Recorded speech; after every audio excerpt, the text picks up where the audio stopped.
Coach?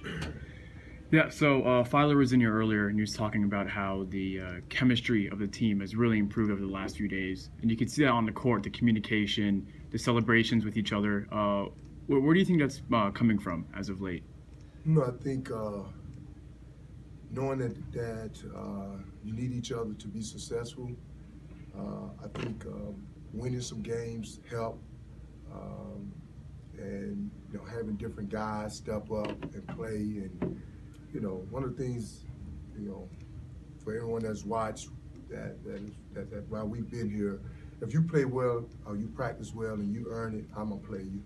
Mm-hmm. That's one of the reasons I'm in college, to do that. I think you earn it. I know my pro career would have never taken off if I didn't get a chance to. No one gave me a fair chance. So I'm always going to be fair with our guys.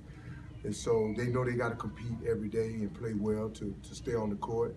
As evident, Connor Shorten played, 12 minutes tonight and was huge in us winning the game. And so I think when you hold guys accountable like that, they know they have to play well. They develop a closeness and a tight bond because they know they're dependent on each other and they know each other earn the right to be on the court. And so I think that helps. The winning helps. And I just think we have a group that have enjoyed each other, even when we haven't had as much success. I thought they have prepared well and competed well every day in practice. And so it's good to see some of it start to manifest itself in some wins. You could really see Ochibo and Delph going at it early, and you knew it was going to be a really exciting matchup. What was the game plan when it came to containing him, Ochibo? If you keep him in front of you and don't let him get angles, you can do a pretty good job on him. Also, I knew that they had no other guy like him on the team, and so it was important for us to try to attack him, whether with Ronald or with the drive, because he's got to try to probably play without fouling. But Ronald did a decent job early on him, and what they ended up doing is putting Ronald in some pick and rolls. He did do a good job backpedaling out of the pick and rolls in the first half. Connor ended up coming in doing a good job and strong enough to hold him on the roll. So Connor did actually an excellent job on him and helped with the pick and roll. And so then the second half, Ronald ended up probably picking up most of his blocks because they kept trying to come downhill on the pick and roll. No, we knew we could go inside at them. We feel comfortable going inside to Ronald every night, and we trying to expedite everything with Ronald, and it's going to take time, but we put a lot of demands on him, and we still have to always understand he's probably 12 games into his college career. Yeah. He's doing a good job for us. Speaking of Connor, with your big man in foul trouble for most of the second half, can you talk about the impact that he has, especially on the energy standpoint, coming off the bench from his third game of the season?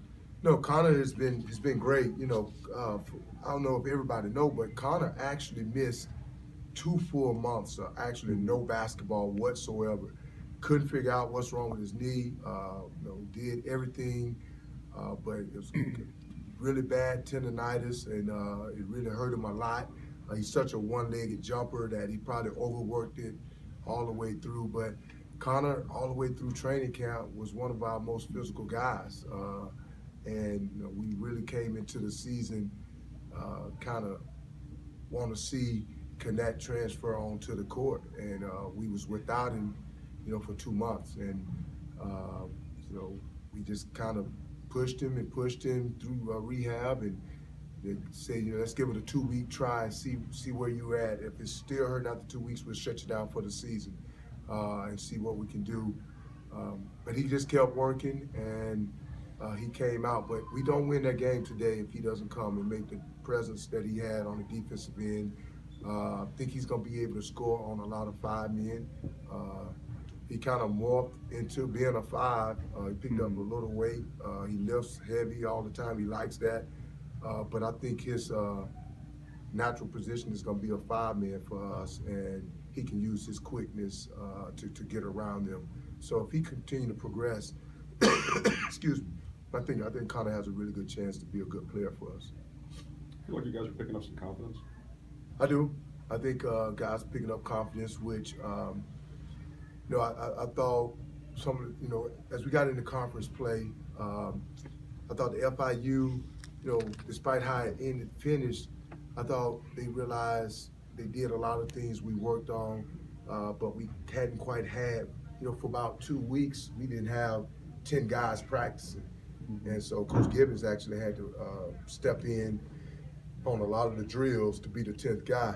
And I just thought that once we got back out of break and Frank Booker got back, Justin Massey came, we had another walk-on addition, Marcus Neely, who really sets the tone defensively for us. He's a local kid, played a couple of years at UNC Asheville. I think he's Connor Gibbons' kid. And defensively, at the forward spot, he causes our forwards fits. So I think those guys raised the level of competition in practice. And I think because of that, our practices have been better, competitive-wise, and it forces guys to be sharper. And so with that comes some confidence and some success in the games.